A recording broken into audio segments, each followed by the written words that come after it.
परमात्मा पाप कर्म दंड को भी काट सकता है। अभी तक जिस भी संत व महापुरुष से मिले, उन्होंने यही बताया कि पाप कर्म फल भोगने से ही समाप्त होगा। वह प्रभु कौन है? वो जो पाप को काट देता है, काल के बंधन से छुड़वा देता है।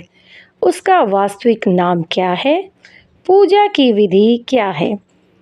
ये सभी प्रश्नवाचक चिन्ह पूर्ण रूप से हटाने के लिए अवश्य सुने जगत गुरु तत्वदर्शी संत रामपाल जी महाराज के अमृत वचन, सभी पवित्र शास्त्रों के आधार पर। सत साहिब। यजुर्वेद अध्याय नंबर 40 के श्लोक नंबर 10 से और 12 तक 13 तक ये स्पष्ट किया है कि कोई तो परमात्मा को जन्म उत्पन्न होने वाला कहता है, कोई वो कहता है वो उत्पन्न ना होता, स्वयंभू है। और कोई अक्षर ज्ञान, जिसने किसी भाषा का ज्ञान हो गया, संस्कृत पढ़ लिया आ गई, वो तो विद्वान। और जिसको भाषा का यानी अक्षर ज्ञान नहीं है, भाषा का ज्ञान तो है, क्योंकि भाषा कोई न कोई तो जब हम बोलते हैं अपने ज्ञानों का ज्ञान विचारों का आदान प्रदान करने के लिए, लेकिन जिनको अक्षर ज्ञान नहीं उसको अविद्वान बोल देते हो। नहीं, ये विद्वान और अविद्वान की परिभाषा नहीं है। उस विद्वान और अविद्वान की परिभाषा भी वो तत्वदर्शी संत बताओगा कौन विद्वान है और कौन अविद्वान है। परमेश्वर कबीर जी और वो महापुरुष आदरणीय गरीबदास साहिब जी, आदरणीय नानक साहिब जी, आदरणीय घीसा साहिब जी, आदरणीय दादू साहिब जी, आदरणीय मलुकदास साहिब जी, आदरणीय धर्मदास साहिब जी, इनको संस्कृत ज्ञान ना होते हुए विद्वान थे। ये विद्वान थे क्योंकि ये परम उस तत्व से परिचित हो चुके थे, साक्षात्कार हो चुका था प्रभु का। वेद पुराणी कथा कहानी पढ़ पढ़ भूले, अर्थ न खुले, यो भी वैदा है वैदे से भेद अलैदा। कहते हैं वेद पुराण और ये कथा कहानी, वेद पुराणी कथा कहानी।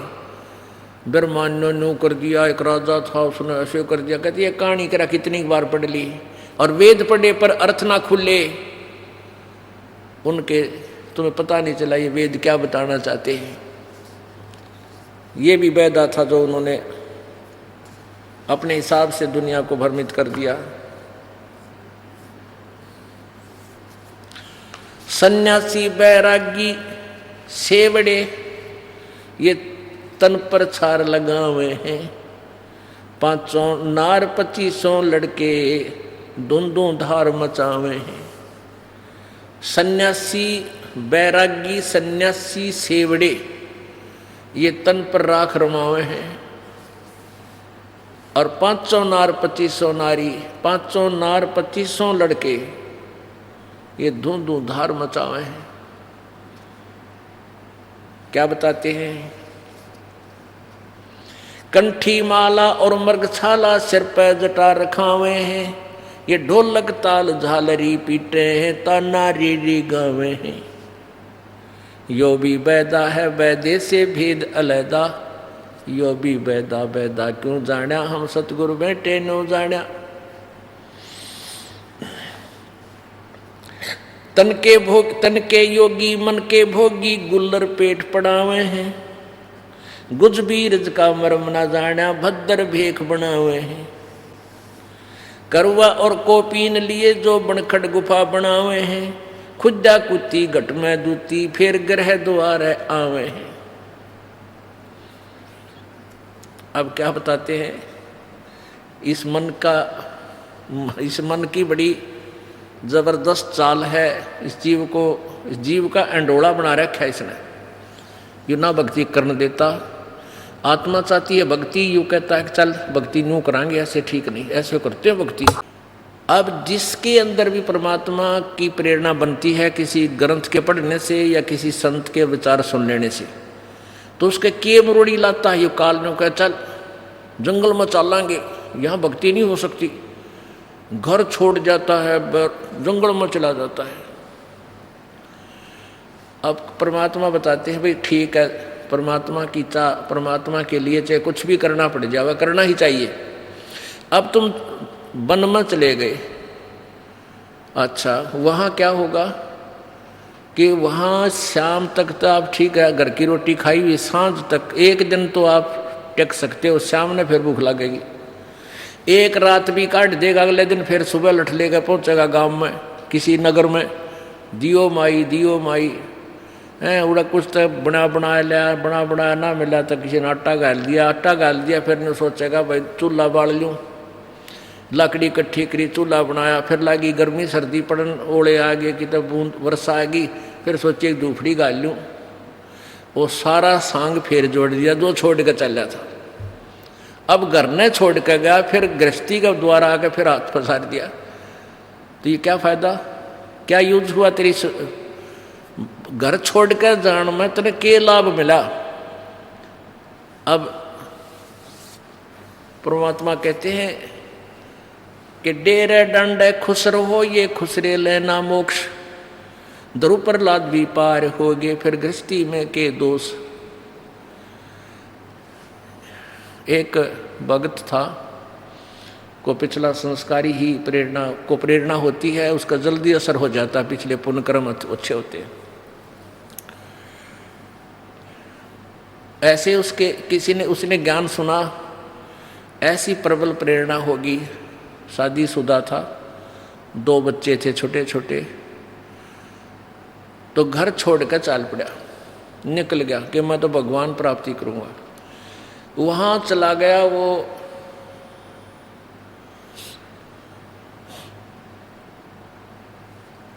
किसी संत के पास जाकर शिष्य बन गया। अब उनको पता होता है कि ये ताज़ा ताज़ा आया है, इसको यहीं रखना ठीक है, तो उसको अपने आश्रम में रखा उस संत ने, और 8-10 वर्ष तक आश्रम में आप मांग के लावे और उसने वहाँ भोजन करावे, उसको बाहर नहीं जाने दिया। एक दिन उसका जो गुरुजी था वो बीमार हो गया तो उस गुरुजी ने कहा कि जा बेटा ले आज तू भिक्षा मांग लिया। वो भिक्षा मांगने गया। आगे क्या था कि एक माई के 2 छोटे छोटे बालक, एक ने तो वह गोदी में ले रही, एक उसकी दामन पकड़ कर उसके पीछे पीछे आ रहा, और वो माई एक हाथ में आटा ले रही कटोरे में, अगले बाबा जी।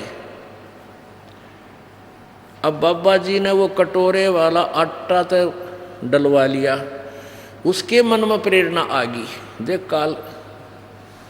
काल की के प्रबल चाल है। अब मन में एक प्रेरणा भर दी कि निकम में यह एक औरत इन बालका ने क्यों कर पालेगी, जिसका पति ना हो तो यह कैसे पालेगी इन बच्चों को। फिर उसने सोची, अक्ते तू भी छोटे छोटे बच्चे छोड़ कर आया था इतनी ही आयु के, ए भगवान मेरे बच्चों का क्या हुआ होगा। तो फिर वो ये सोचता उसने सोची रहा होली जाली, एक बात मन में आई, चल होली जाली क्यों पंगे में पा दे, चाल आश्रम में। वो आश्रम की तरफ चला 10 कदम, फिर उसके मन में आई रहे ईसा के कसाई हो गया तू, एक बार देखता वो बालक मर लिए एक जीव है, नो सोच कर वो फिर घर की तरफ चल पड़ा। फिर उसके मन में आई रहा छोड़ दे, लोग हंसी करेंगे, नो कहेंगे भाई तू कल तक गया था बाबा जी बन कर, फिर आ गया। फिर आश्रम की तरफ चल पड़ा। वहां जाकर नो सोची, अब तना कौन पहचानेगा, तेरी तो सारा बड़ी बड़ी दाढ़ी, बड़े बड़े बाल, उम्र 12 साल में तो ढल लिया को पहचान। तो इसने इन्होंने लिखा कि ये तीनों भगवान रजगुण ब्रह्मा सदगुण विष्णु तमगुण शिव जी ही इन जीव को कर्मों के बंधन में बांधने के मुख्य कारण है। जैसे अभी 14वें अध्याय का 5वां श्लोक आपने पढ़ा, उसमें भी यही लिखा है कि प्रकृति से उत्पन्न ये तीनों गुण, प्रकृति दुर्गा है, दुर्गा से उत्पन्न तीनों गुण रजगुण ब्रह्मा सदगुण विष्णु तमगुण शिव जी, ये कर्मों के जीव को कर्मों के बंधन में बांधे रखते हैं। और यहां भी वही लिखा है 15वें अध्याय का दूसरा श्लोक आप पढ़ रहे हो कि ऊपर और नीचे फैली हुई है। ऊपर और नीचे यानी ऊपर स्वर्ग में और यहाँ पृथ्वी पर, नीचे पाताल लोक में। और यही कर्मों के अनुसार जीव को बंधन की मुख्य कारण है। मूलानी, ये देखिए ये 15वें अध्याय का, और ये जो है दूसरा मंत्र चल रहा है। अब आपने पढ़ा अधः नीचे और ऊपर, सर्वत्र नहीं है, ऊर्ध्वम ऊपर फैली हुई है। मनुष्य लोक में, इस पृथ्वी लोक में को मनुष्य लोक कहते हैं। कर्मों के अनुसार बांधने वाली मूलानी, ये मुख्य कारण है, ये जड़ है, यानी यही बांधती हैं, तीनों ही कर्मों के आधार पर यह हमें बांधे रखते हैं। नीचे और ऊपर, ऊपर स्वर्गलोक में, नीचे पाताल लोक में, सभी लोकों में नहीं, ये गलत अनुवाद किया है। अनुसंततानी यानी व्याप्त हो रही है, बस तीन ऊपर नीचे और यहाँ पृथ्वी पे 3 स्थानों पर ये व्याप्त है।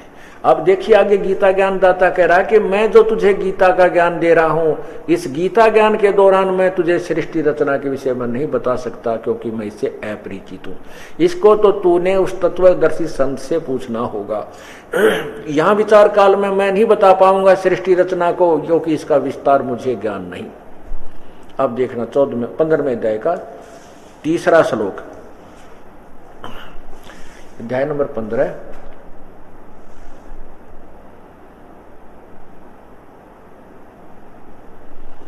अध्याय नंबर 15 और ये श्लोक नंबर 3, ये 3। इस संसार वृक्ष का स्वरूप जो मैंने बताया है, ऊर्ध्व मूलम अधः शाखम, क्या बताया इसने? ऊपर न तो मूल। अब गीता ज्ञान दाता ने तो 15वें अध्याय के प्रथम श्लोक और दूसरे में यह बताया कि ऊपर न तो जड़, नीचे न शाखा वाला, ये अविनाशी रूख वृक्ष है। और तो इसके सारे भी भाग बता देगा, जड़ क्या है, तना क्या है, डार क्या है, टहनी क्या है, पत्ते क्या है, पत्ते, तो वो तत्वदर्शी संत है। यहां खुद कहता है कि फिर क्या बता है कि इसके ऊपर को जड़ तो मूल मुख्य भगवान है, पूर्ण परमात्मा, और नीचे को तीनों गुण रूपी शाखा है। इतना तो दिया बता, रजगुण ब्रह्मा है, सतगुण विष्णु, तमगुण शिव जी, शेष मैं नहीं जानता, यहां विचार काल में मैं नहीं बता पाऊंगा। अब देखिए अध्याय नंबर 15 का ये श्लोक नंबर 3, इसमें लिखा है कि इस संसार वृक्ष का स्वरूप जैसा कहा है वैसा यहां विचार काल में, यानी गीता के ज्ञान में, वैसा यहां जैसा कि सृष्टि ऊपर में जड़ है, नीचे को तीनों गुण रूपी शाखा है, और विशेष विचार जो विशेष ज्ञान है इसके अतिरिक्त, वैसा जैसा वास्तविक इसका स्वरूप है वो मैं नहीं जानता, वैसा यहां विचार काल में नहीं पाया जाता, नहीं पाया जाता। यानी गीता का ज्ञान दिया जा रहा है, इस विचार काल में नहीं पाया जाता, क्योंकि न तो इसका आदि है और न इसका अंत है, तथा न इसकी अच्छी प्रकार सतिथि है। यानी मुझे इसका पूर्ण रूप से ज्ञान नहीं है, इसलिए इस सोविरुद्ध मूलम हमने संस्कृत भी पढ़नी आवे, ऐसी बात नहीं, क्योंकि ये लिपि देवनागरी है।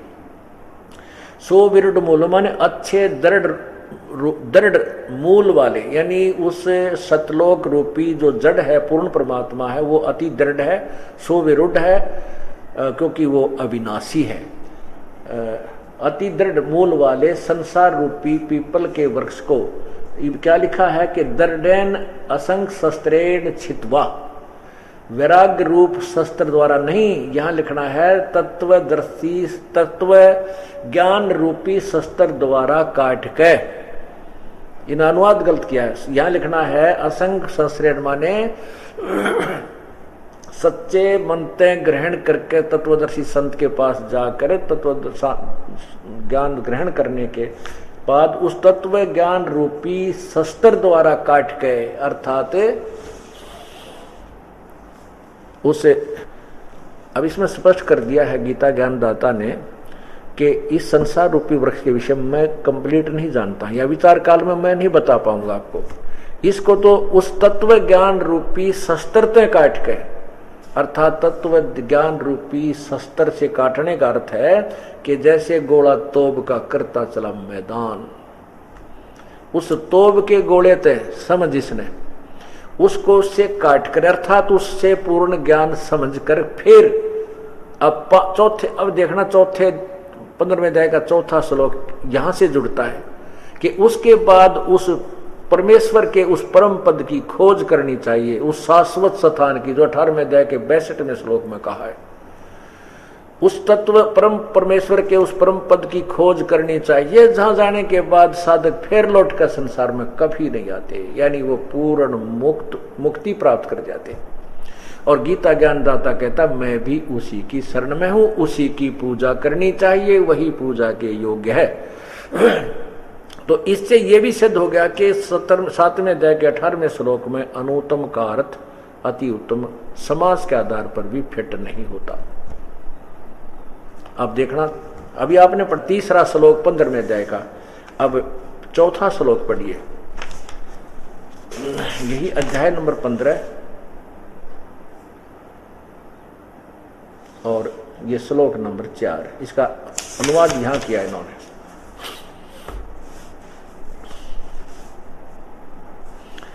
उसके पश्चात यानी तत्व ज्ञान समझने के पश्चात उस तत्व ज्ञान के आधार से भक्ति करके उससे काट कर, यानी उससे काटने का अर्थ यह है कि सत्य और असत्य का निर्णय करके उसके पश्चात तत् उस परम पद परमेश्वर की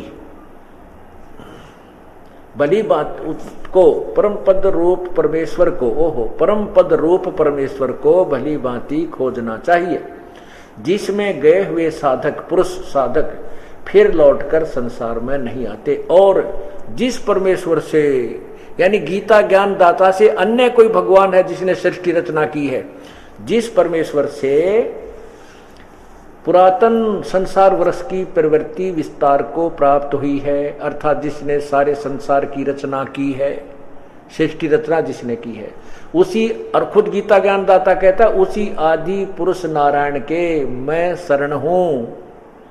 गीता ज्ञान दाता कह रहा मैं भी उसी के अधीन हूं। इस प्रकार दृढ़ निश्चय करके उस परमेश्वर का मनन और निधिध्यासन करना चाहिए।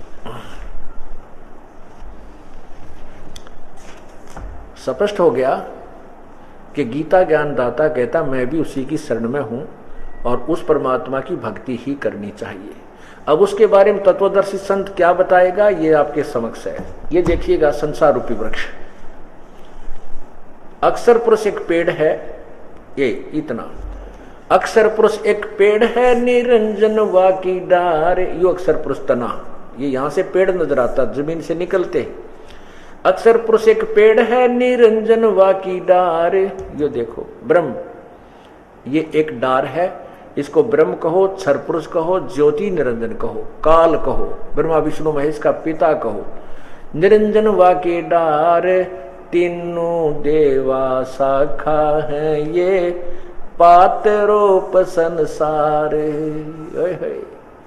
उस सवसम वेद में परमात्मा ने स्पष्ट कर दिया कि ये अक्षर पुरुष जो पेड़, क्योंकि पृथ्वी से बाहर जो नजर आता है उसको वृक्ष बोलते हैं, तो तना तो अक्षर पुरुष पर ब्रह्म है, और जड़ कौन है, वो पूर्ण ब्रह्म है, परम अक्षर ब्रह्म है। तो ये जड़ जो है ये तो परम अक्षर ब्रह्म है, ये जड़ है, पूर्ण ब्रह्म कबीर साहिब है, इसको परम अक्षर ब्रह्म भी कहते हैं, क्योंकि यहीं से सबको खुराक चलती है।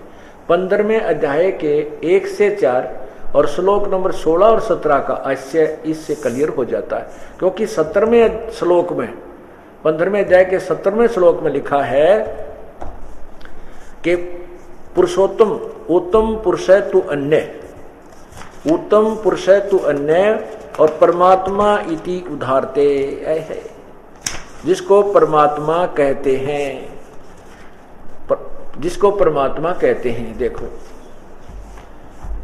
उत्तम पुरुष है तो अन्य, 15वां अध्याय है ऊपर ये, और नीचे आइए, उत्तम पुरुष यानी श्रेष्ठ भगवान तो कोई और है, जो 16वें अध्याय में 2 बताए उनसे न्यारा है। उत्तम पुरुष तो अन्य, और जो तीनों लोकों में, यहां देखो, जैसे इसमें लिखा इस संसार में नासवान और अविनाशी 2 प्रकार के पुरुष, ये 16वें श्लोक में लिखा है, 2 प्रकार के भगवान हैं, और इनके शरीर में संपूर्ण प्राणियों के शरीर नासवान और जीवात्मा विनाशी कहा है। इन दोनों भगवानों से इस संसार में अविनाशी, नासवान और विनाशी भी 2 प्रकार के पुरुष यानी भगवान, इन दोनों से आगे लिखा है 17वें में कि उत्तम पुरुष तो अन्य ही है, इन दोनों से भी न्यारा है। इसमें एक और बात जो मैं सिद्ध करना चाहता हूं वो ये है कि जो तीनों लोकों में प्रवेश करके सबका धारण पोषण करता है वो अविनाशी परमेश्वर परमात्मा इस प्रकार कहा गया है। अब यही है कि जैसे ये जड़, ये वृक्ष है, संसार रूपी वृक्ष, देखो अब इसमें जड़ है, इस जड़ से ही खुराक चलेगी, इस जड़ से आहार पौधे को चलेगा, इन सभी को ये जड़ रूपी पूर्ण परमात्मा ही इन सबको सबका पालन पोषण करता है। ये तीनों लोकों का पालन पोषण करता भी यही मूल रूपी भगवान है, यानी जड़ से खुराक चलती है, अर्थात परम अक्षर ब्रह्म ही सबका पालन पोषण करने वाला है, जो ब्रह्मा विष्णु महेश का भी, ब्रह्म इनके पिताजी का भी, ब्रह्म का भी और परब्रह्म का भी, ये पूर्ण ब्रह्म परम अक्षर ब्रह्म ही सबका पालन करता है। अब हमने उसी पालन कर पूर्ण परमात्मा की तलाश करनी है, उसके स्थान सतलोक में जाना है, उसके लिए अविधि आपको बताई जा रही है। अब इसे स्पष्ट हो गया कि गीता ज्ञान दाता कहता है कि जो इस पूरे संसार रूपी वृक्ष के निर्णायक ज्ञान देगा वो तत्वदर्शी संत है। अब 8वें अध्याय के 13वें श्लोक में गीता ज्ञान दाता ने कहा कि मेरा तो एक ओम मंत्र है ब्रह्म का, और इसको जो अंतिम श्वास तक जाप करता हुआ प्राण त्याग कर जाता, मेरे वाली जो गति है उसको प्राप्त होता। और उनकी उसने अपनी गति को 7वें अध्याय के 18वें श्लोक में अनुत्तम बता दिया है। इसलिए कहा कि उस परमेश्वर की शरण में जा, 18वें अध्याय के 62वें श्लोक में, कि उसकी उस परमेश्वर की शरण में जा, उसके लिए तत्वदर्शी संतों की खोज कर उनके बताए अनुसार साधना करने से ही तू उस परमेश्वर की शरण में जा, उसकी कृपा से ही तू परम शांति और शाश्वत स्थान को प्राप्त होगा। ये देखियो 18वें अध्याय का 62वां श्लोक।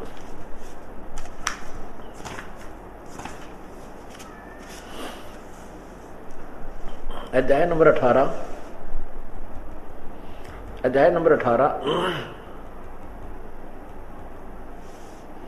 और इसमें नीचे आइएगा 62वां श्लोक।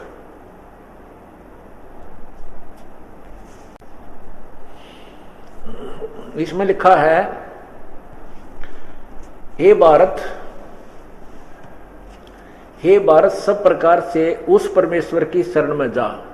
गीता ज्ञान दाता से कोई और भगवान पूर्ण परमात्मा परमेश्वर है, उस परमात्मा की कृपा से ही तो परम शांति और शाश्वतम स्थानम सनातन परम धाम को प्राप्त होगा। सनातन यानी सदा रहने वाला, हम इसको सतलोक कहते हैं। शाश्वतम स्थान को, सदा रहने वाले स्थान को हम सत्यलोक कहते हैं, तो सतलोक को चला जाएगा।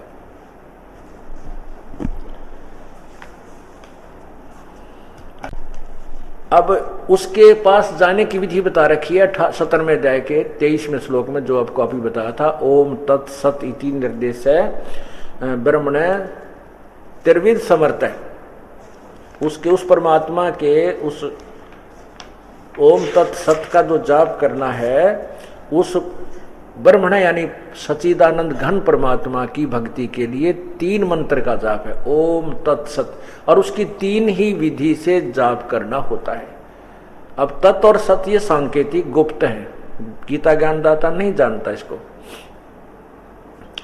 अब ओम, क्योंकि ये हमने जो शुरुआत की थी कि उस परमात्मा के पाने की विधि क्या है, हमने उस परमात्मा के पास जाना है, इसलिए सदग्रंथों से प्रमाणित होने के बाद ही हम दृढ़ता के साथ इस भक्ति मार्ग पर लगेंगे और परमात्मा की तरफ चल पाएंगे। इस भूमिका बनाने के लिए सब कुछ ये दिखाया जा रहा है, सदग्रंथ दिखाए जा रहे हैं आपको। बाकी हमें इन सदग्रंथों को देखने की बार बार आवश्यकता नहीं, क्योंकि हमें विधि मिल गई है और हम उसके अनुसार जाप कर रहे हैं।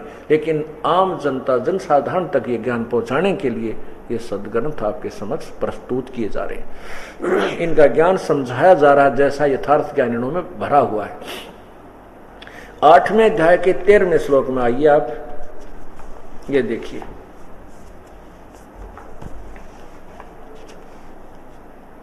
अध्याय नंबर 8 और यहां नीचे 12 और 13 का 2 का अनुवाद किया है। हम 13वां लेते हैं, नीचे वाला ये 13वां है, ये 12वां समाप्त हो गया यहाँ पर, ये 13वां है। ओम ओम इति एक अक्षरम ब्रह्म व्यवहारन माम अनुसमरण है। ओम इति एक अक्षरम ब्रह्म व्यवहारन माम अनुसमरण। माम ब्रह्म, मुझ ब्रह्म का, केवल इति माने यह ओम एक अक्षर है स्मरण करने का, स्पष्ट लिखा है। और यह पर्याति तजंदेहम, जो इसको श्वास अंतिम श्वास तक शरीर छोड़ते तक जाप करता है, पर्याति तजंदेहम सयाति परमाम गतिम, अंतिम सांस तक जो इसका सिमरण करता रहता है वो परम गति को प्राप्त होता है। यानी इसने अपनी गति को पहले ही 7वें अध्याय के 18वें श्लोक में अनुत्तमाम बता दिया। मेरा ये मंत्र है और जो इसका अंतिम श्वास तक जाप करेगा वो मुझे प्राप्त होगा। 8वें अध्याय के 5 और 7 श्लोक में लिखा है कि मेरी साधना करेगा तो मुझे प्राप्त होगा। अपनी साधना को 7वें अध्याय के 18वें श्लोक में अनुत्तमाम, अति घटिया, श्रेष्ठ को कहा है। अब ओम जाप तो है ब्रह्म का, और तत् और सत, ये तत् शब्द है, ये सांकेतिक है, ये जाप है परब्रह्म का, ये अक्षर पुरुष का। और जो सत शब्द है ये मंत्र है परम अक्षर ब्रह्म का, पूर्ण ब्रह्म का, यानी परम अक्षर पुरुष का, उसका जाप है। तो इन तीनों का मंत्र जाप करना पड़ेगा और तीनों की विधि भी 3 प्रकार से है। इसके सिमरण की विधि भी त्रिविध है, 3 प्रकार से है। ओम ब्रह्म का जाप है, तत् ये सांकेतिक है, जो सतनाम बनता है। ओम और तत् को जोड़ के 2 अक्षर का सतनाम बनता है। तत् एक सांकेतिक शब्द है जो दास केवल उपदेशी को ही बताएगा। अब इसमें स्पष्ट किया 17वें अध्याय के 23वें श्लोक में कि ओम तत् सत, ये एक 3 विधि से जाप करने का है। ये देखिए, ये 17वां अध्याय और यहां ये ओम तत्सत नीचे,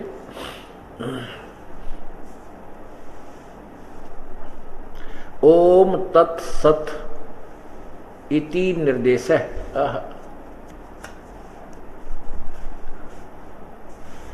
ओम तत्सत इति निर्देश है ब्रह्मणे। और ब्रह्मणे का अर्थ क्या लिखा है इन्होंने? सच्चिदानंद घन ब्रह्म। और इस सच्चिदानंद घन ब्रह्म के बारे में कहाँ लिखा है? 8वें अध्याय के 8, 9 और 10 श्लोक में। ये देखिए, ये देखो, ये अध्याय, क्योंकि गीता को समझना है, बहुत गूढ़ रहस्य है इसके अंदर। यहां देखिए 8वें श्लोक में लिखा है, इन्हीं के द्वारा अनुवादित है ये 8वां श्लोक। हे पार्थ, ये नियम है कि परमेश्वर के अध्ययन के अभ्यास रूप योग से युग दूसरी ओर न जाने वाले चित्त से निरंतर चिंतन करता हुआ परम दिव्य पुरुष यानी परमेश्वर को प्राप्त होता है। अब देखो, जो सर्वज्ञ अनादि सबका नियंता, ये 9वां श्लोक है 8वें अध्याय का। सूक्ष्म से अति सूक्ष्म सबका धारण पोषण करने वाला, जो 15वें अध्याय के 17वें श्लोक में कहा है।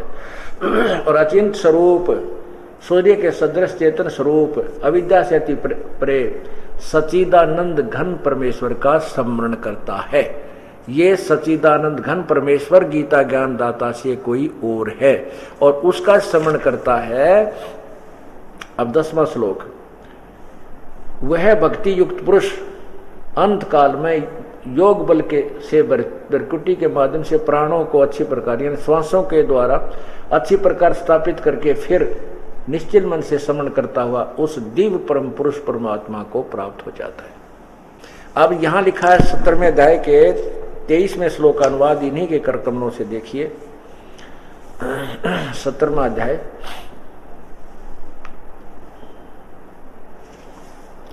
23वां श्लोक, ओम तत्सत, यह 3 प्रकार से सच्चिदानंद घन ब्रह्म का नाम कहा है, क्योंकि उसके पाने में तीनों मंत्र सहयोगी हैं।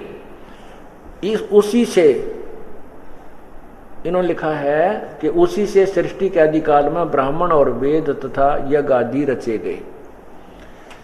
अब यानी उस पूर्ण परमात्मा ने ही ये सर्व ज्ञान दिया। सभी जो विद्वान पुरुषों को भी उन्होंने उत्पन्न किया, क्योंकि विद्वान भी तत्व ज्ञान से ही बनते हैं। तो अब कहने का भाव ये है कि उस परमात्मा की प्राप्ति 3 मंत्र से है। अब मैं जो जहाँ से पूरा ये शुरुआत की थी कि गीता ज्ञान के अनुवादकर्ताओं ने अनुवाद गलत कर दिए। अब ये 2 मिनट का सत्संग और है, प्रेम पूर्वक ध्यान से सुनना, जो इसका निष्कर्ष निकालने जा रहा हूँ। अब ये गीता अध्याय नंबर 18 के 62 में कहा है कि तू सर्वभाव से उस परमात्मा की शरण में जा, उसकी कृपा से ही तू परम शांति और शाश्वत स्थान सतलोक को प्राप्त होगा। वहां जाने के लिए विधि बताती है कि मेरा ओम नाम है, और उसके पाने के लिए बता दिया कि 17वें अध्याय के 23वें श्लोक में ओम तत्सत, केवल यही निर्देश है उसके जाप करने का, उसको तत्वदर्शी संत बताएगा।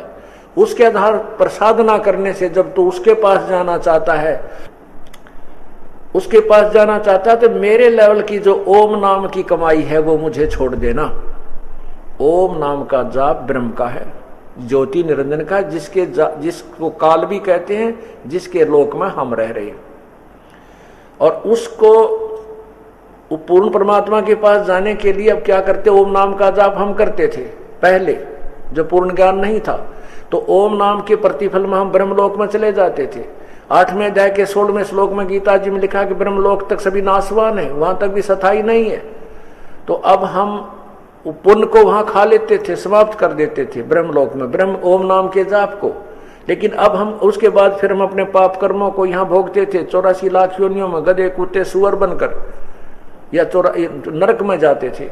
अब हम ओम नाम की कमाई को व्यर्थ नहीं करेंगे, हम इसको ब्रह्म को छोड़ देंगे, इसको दे देंगे, ये हमारा पीछा छोड़ देगा, ये हमें ऋण मुक्त कर देगा। फिर हम उस परमात्मा के पास ले जाएंगे। वहां जाने के लिए वो अन्य 2 मंत्रों की कमाई, तत् और सत की, वो अलग से हमें काम करेगी। पर ब्रह्म को हम उसके ब्रह्म तत्व के मंत्र के जाप की कमाई छोड़ देंगे, फिर हम सत, वो वास्तविक जो मंत्र है वो हमें सतलोक ले जाएगा। अब तत्व ज्ञान को ना समझकर गीता के अनुवादकर्ताओं ने 18वें अध्याय के 66वें श्लोक में व्रज का अर्थ आना कर दिया, जबकि जाना होता है। गो इंग्लिश के अंदर गो मीन जाना होता है, उसका अर्थ कहीं पर कम लिखा हो तो उसको आना लिखा हो, तो वो आदमी, वो व्यक्ति इंग्लिश से परिचित नहीं है, इंग्लिश का जानकार नहीं है, यही समझना चाहिए। तो उसके पढ़ाए हुए विद्यार्थी भी फेल हो जाएंगे, क्योंकि उसने कच्चा उल्टा ज्ञान पढ़ा है। अब देखिए गीता अध्याय नंबर 18,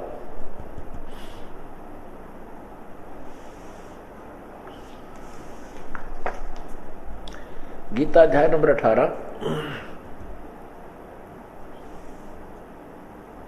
और नीचे आएगा 66वां श्लोक।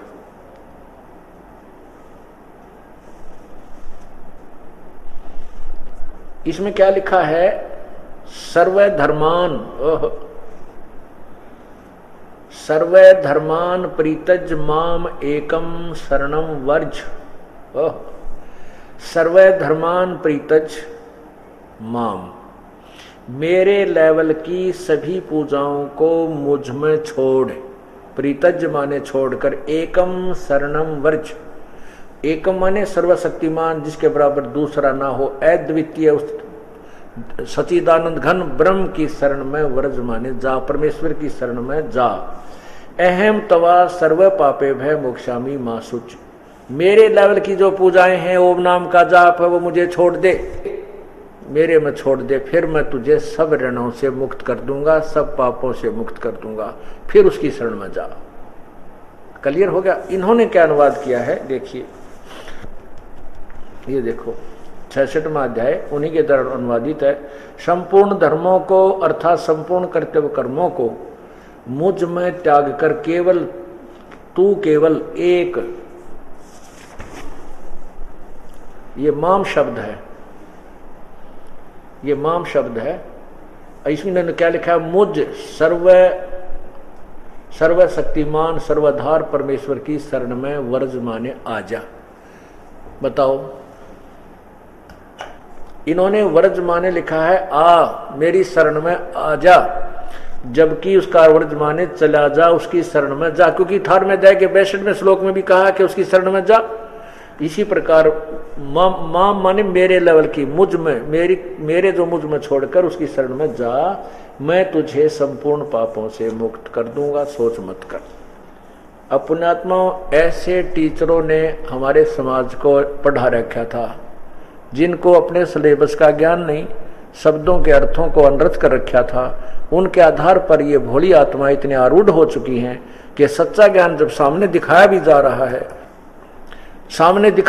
रहा है, प्रत्येक सदग्रंथ शास्त्र पढ़ भी रहे, फिर भी क्रोधित हो जाते हैं, झूठ बोल रहा है, ये तो निंदा कर रहा है। अरे मैं तो कुछ बोलने नहीं रहा, मैं तो एक आपका दास आपको पढ़ कर सुना रहा हूं कि सदग्रंथ ये बता रहे हैं, और उन अज्ञानियों ने हमें सारा उलट ज्ञान पढ़ा रखा।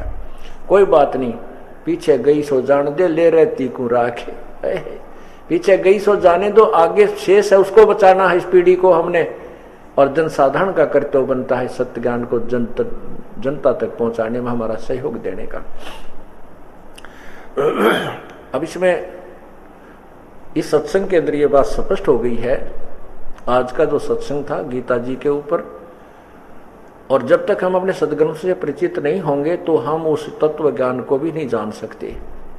और जब तक हम इन अज्ञानी ऋषियों संतों के जिन लाखों करोड़ों लोगों को गुमराह करके अपने पीछे लगा रखा है, जब तक इनकी पुस्तकों को आंखें नहीं पढ़ लेंगे, देख नहीं लेंगे इनकी क्रियाओं को, तब तक इनसे हृदय नहीं हट सकता। एक बोरी के ऊपर लिख रखा है, इसमें मनुखा दाख है और भर रखी गधे की लीद। और जब तक खोल कर नहीं देखेंगे तो उस मनुखा दाख की तुलना नहीं करेंगे। मनुखा दाख ऐसी होती है, वह मीठी होती है, नरम नरम होती है। कुछ गुण तो लीद के भी मिलते होंगे मनुखा दाख पर मीठी ना पावे। ऐसे ही जो अन्य संतों ने अपनी मनुखा दाख वेदों और सदग्रंथों के अलग ज्ञान भरकर उसमें लिख रखा है, वेदों के अनुसार ज्ञान, गीता के अनुसार ज्ञान, उन्होंने अज्ञान भर रखा है। मनुखा दाख की जगह गधे की लीद भर रखी है। ये वह खोल खोल दिखानी था रहता है।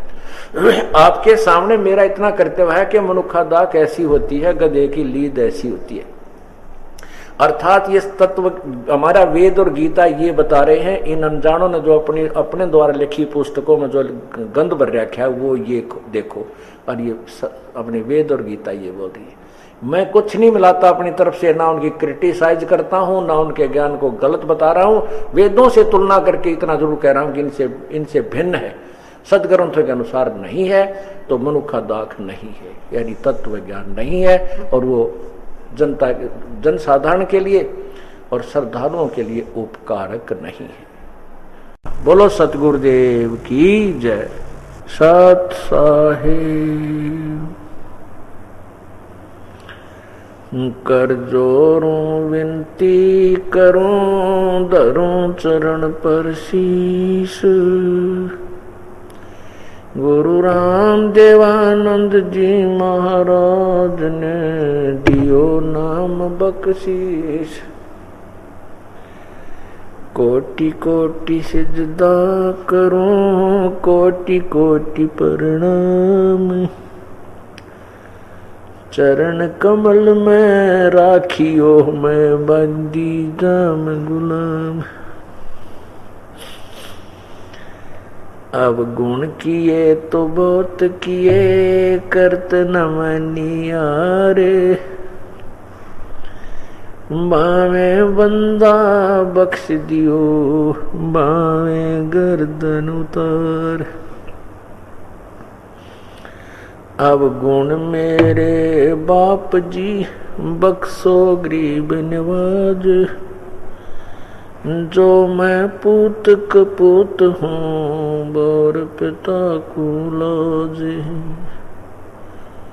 मैं अपराधी जन्म का नक्सक बरे विकार। तुम दाता दुख भंजना, मेरी करो समार। जय इब कै सतगुरु मिले, सब दुख आखों रो। चरणों ऊपर शीस रखूं, कहूँ जो कहनी हो, गुरु जी तुम ना बोलियो। चाहे लाख लोग मिल जाएं, हमसे तुमको बहुत है, तुमसे हमको नहीं। तुम्हारे विसारे क्या बने, मैं किसकी शरण में जाऊं। शिव वृंच मुनि नारदा, तिनके हृदय न सम। पूर्ण ब्रह्म कृपा निदान, सुन के सब करता रे। गरीब दास मुझ दीन की, रखियो बहुत संभार।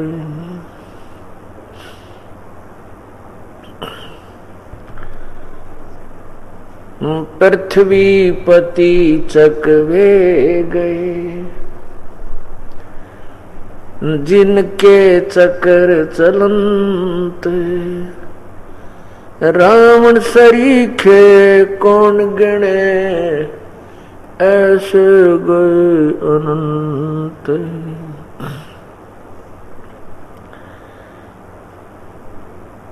कबीर सब जग निर्धना, धनवंता ना कोई। धनवंता सो जानियो, जिस पे राम नाम धन होए। राम रटत कोड़ी भलो, चू चू पड़े जो चाम।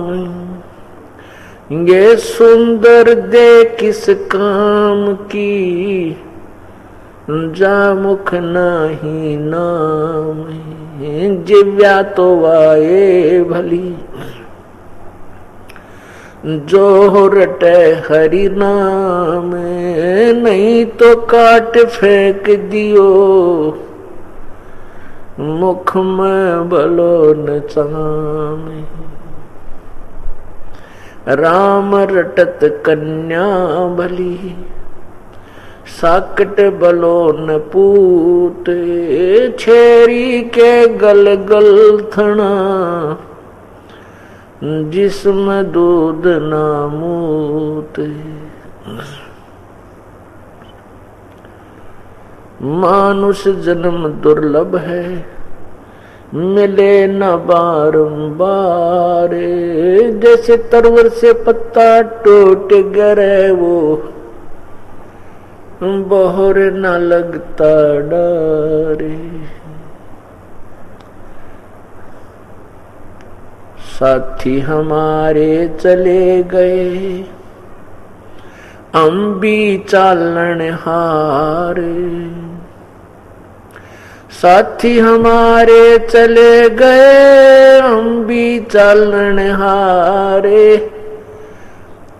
कोई कागज में बाकी रह रही, तात लगी है वारे।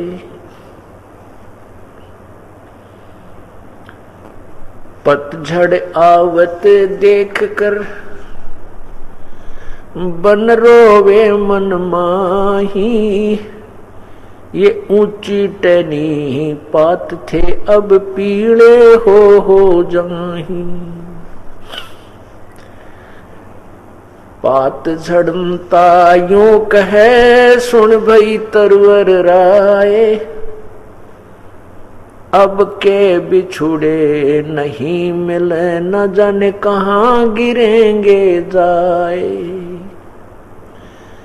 तरवर कहता पात से, सुनो पात एक बात।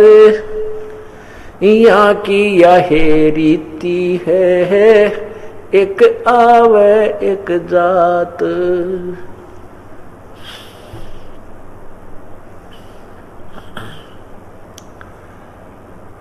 परमपिता परमात्मा सारी सृष्टि के रचनहार कुल मालिक कबीर देव कबीर परमेश्वर की असीम कृपा से ये सत्संग समागम चल रहा है। उस प्रभु की रजा के बिना ये शुभ काम इस पृथ्वी पर नहीं हो सकते, क्योंकि ये काल शुभ कर्म नहीं होने देता। ये तो अशुभ कर्मों को करवा के प्रसन्न रहता है, शास्त्र विरुद्ध साधना करवा के इस जीव को उल्टे मार्ग पर लगाए रखता है कि ये मेहनत करता रहे और अंत में इसको कोई फल ना मिले, आध्यात्मिक लाभ ना मिले। इसके लिए अपने दूत भेज देता है, वो शास्त्र विधि के विरुद्ध, शास्त्र के विरुद्ध ज्ञान प्रचार करते हैं और भोली भाली आत्माओं को गुमराह कर देते हैं। जब इस पृथ्वी के ऊपर परमात्मा स्वयं आए थे, वैसे तो आपने पहले सत्संगों में सुना है,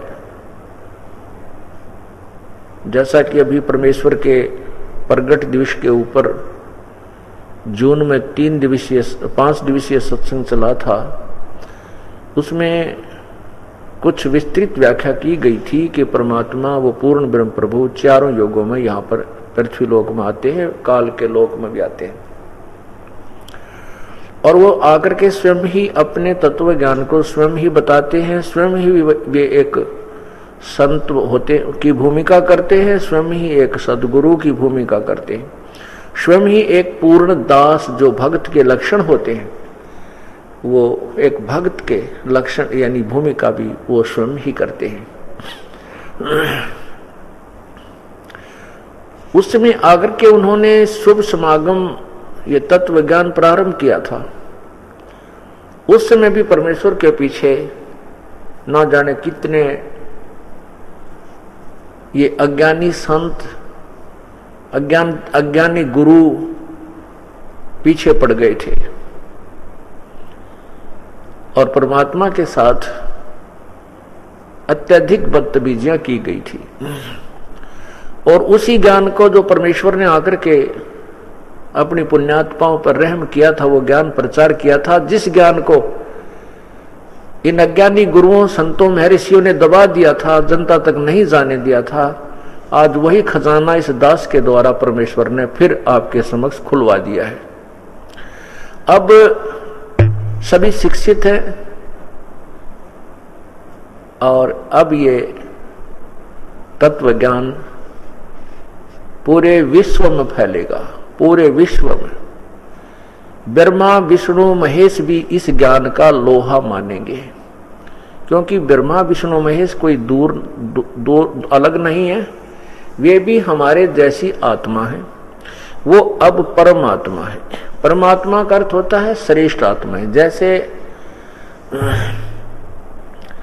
ब्रह्मा विष्णु महेश एक बहुत ही नेक, दयालु और बहुत ही अच्छी आत्मा है।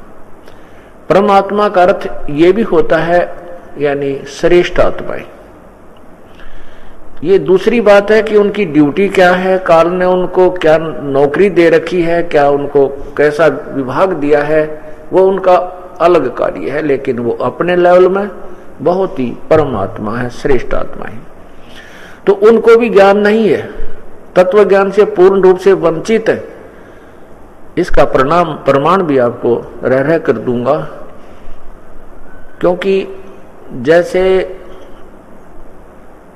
पवित्र श्रीमद् देवी भागवत के तीसरे स्कंद में अध्याय नंबर 4, 5 और 6 के अंदर नारद ने पूछा है अपने पिता ब्रह्मा जी से कि पिताजी आप बताइएगा कि इस ब्रह्मांड की रचना आपने की है या भगवान विष्णु ने की है या भगवान शिव ने की है, आप सच्ची बात बताने की कृपा करना।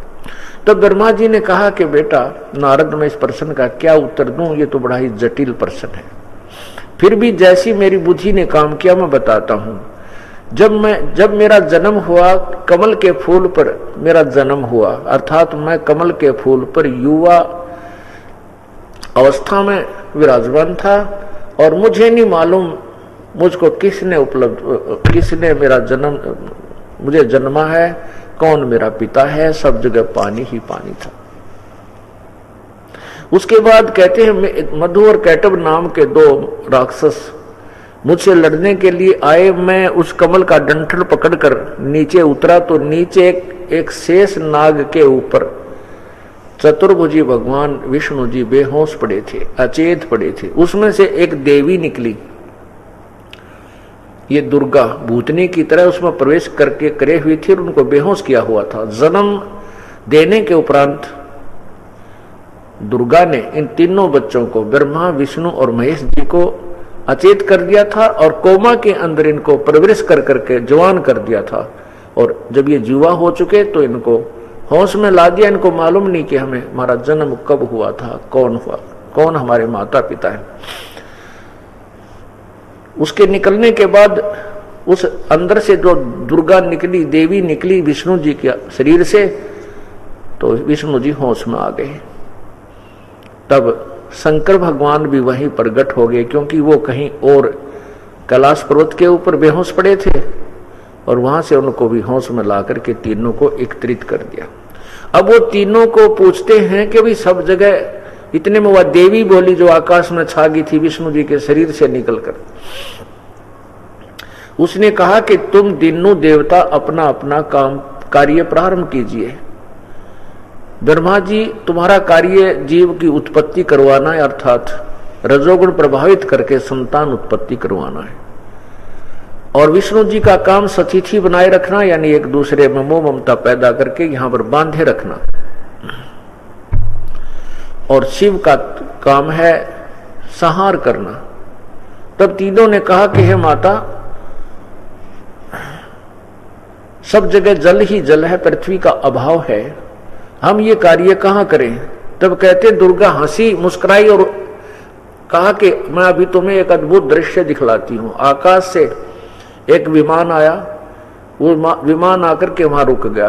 आकाश में विराजमान उस दुर्गा देवी ने कहा कि तुम तीनों देवता इस विमान में विराजमान हो जाइए, निर्भय होकर, घबराना नहीं। तो उस समय ये तीनों ब्रह्मा विष्णु महेश विमान में विराजमान हुए और देवी ने अपनी शक्ति से विमान को आकाश में उड़ा दिया। ऊपर जाकर क्या देखा कि एक ब्रह्मा और देखा। उस ब्रह्मा को देख करके विष्णु और शिवजी ने पूछा कि हे ब्रह्मा, हे चतुरानन, ये दूसरा ब्रह्मा कौन है, क्योंकि वो ब्रह्मलोक के अंदर पहुंच गए थे। ब्रह्मलोक में ये काल ही 3 रूप धारण करके बैठा हुआ है। यही महाब्रह्मा बन जाता है, यही महाविष्णु का रूप धारण कर लेता है, यही महाशिव बन जाता है और दुर्गा को अपनी पत्नी रूप में रखता है। तो ब्रह्मा जी कहते हैं कि मुझे नहीं मालूम मैं कौन हूं, मेरा क्या उद्देश्य है, ये कौन है, हम कहां से आए हैं, हमारा काम क्या है, मुझे कुछ ज्ञान नहीं। इतने में वो विमान हमारा आगे चला। वहां पर एक त्रिनेत्रधारी शिव जी और था। उस शिव को देख करके हमारे साथ बैठे, ब्रह्मा जी बता रहे हैं, उस अन्य शिव को देखकर हमारे साथ बैठे विमान में शंकर जी का मन भी चक्कर खाने लगा। हमने पूछा कि ये अन्य शिव जी कौन है, तो शंकर भगवान भी आश्चर्यचकित रह गए। उसके बाद हमारा विमान अन्य स्थान पर गया। वहां पर एक विशाल मोचन यानी श्री हरि अर्थात विष्णु जी विराजमान थे और उनके साथ लक्ष्मी भी विराजमान थी। तो हमारे साथ बैठे विष्णु का भी सिर चक्कर खाने लगा, चक्कर आने लगा कि ये कौन विष्णु है, मैं नहीं जानता ये कौन है, हम कौन है, कहां से उत्पन्न हुए। तो पुण्यात्माओं, ब्रह्मा विष्णु महेश भी इस सृष्टि रचना से अपरिचित हैं, जो परमेश्वर ने स्वयं आकर आपको बताई है और समय आने पर सत्संग के अंदर आपको विस्तृत रूप से सुनाई जाएगी। इससे सिद्ध है कि ब्रह्मा विष्णु महेश भी तत्व ज्ञान से अपरिचित हैं, इनको पूर्ण ज्ञान नहीं है। अब प्रसंग चल रहा है कि पूर्ण परमात्मा जब आते हैं तब वे स्वयं ही एक परम संत की भूमिका निभाते हैं और स्वयं ही वो एक सतगुरु की भूमिका अर्थात तत्वदर्शी संत की भूमिका निभाते हैं। स्वयं ही वे दास होते हैं। एक सच्चा भक्त कैसा होना चाहिए, कैसा उसका स्वभाव होना चाहिए और कैसा उसकी रहन सहन होना चाहिए, वो परमात्मा ने एक रिहर्सल करके, एक अभिनय करके हमें दिखाया था। उस समय परमात्मा यही ज्ञान सुनाया करते थे जो दास सुना रहा है। उसमें ये ज्ञान दबा दिया गया था इन्हीं अज्ञानी संतों, ऋषियों, महर्षियों के द्वारा, और अपना अज्ञान जन जन में फैला दिया। हजारों लाखों की संख्या में ये प्रवक्ता बना दिए जो अज्ञान से युक्त थे। एक समय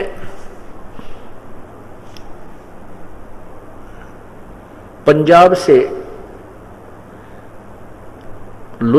में प्रांत के अंदर लुधियाना से थोड़ी सी दूरी पर एक गांव है वासियर गांव। उस वासियर गांव के अंदर एक राम राय नाम का एक सरदार जी रहता था और वो उसका उर्फ नाम जुम्मकरा था। वो बेमी बहुत था तो उसको झुमकरा भी कहा करते थे, उर्फ झुमकरा। और उस समय आदरणीय गरीबदास जी महाराज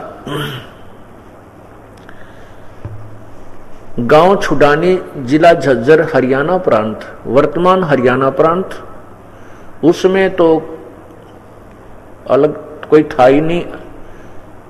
तो उस समय वर्तमान का जो हरियाणा प्रांत के अंदर उस गांव में गरीबदास जी महाराज